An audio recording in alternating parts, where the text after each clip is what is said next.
দিকে তাকিয়ে আপনারা আল্লাহর ওয়াস্তে আমার প্রিয় সংগ্রামী অমরখানাবাসী একটি করে ভোট মোটরসাইকেল মার্কায় দিলেই আমরা মোটরসাইকেল মার্কা নয়, আমরা এই ভোটটি নৌকায় পেয়ে যাবো ইনশাআল্লাহ।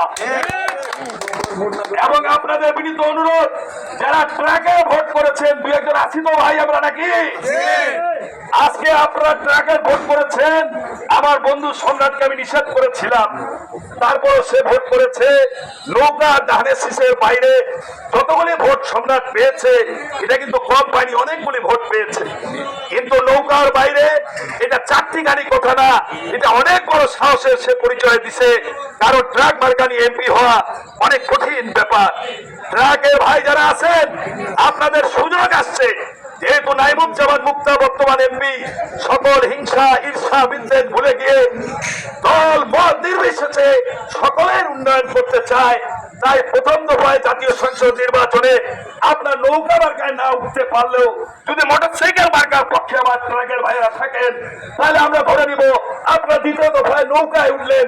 আপনাদেরকে সুস্বাগতম জানিয়ে আজকে সকল সব স্তরের প্রতি মোটরসাইকেল মার্কায় আল্লাহর ওয়াস্তে একটি করে ভোট কামনা করে আমার বক্তব্য শেষ করছি।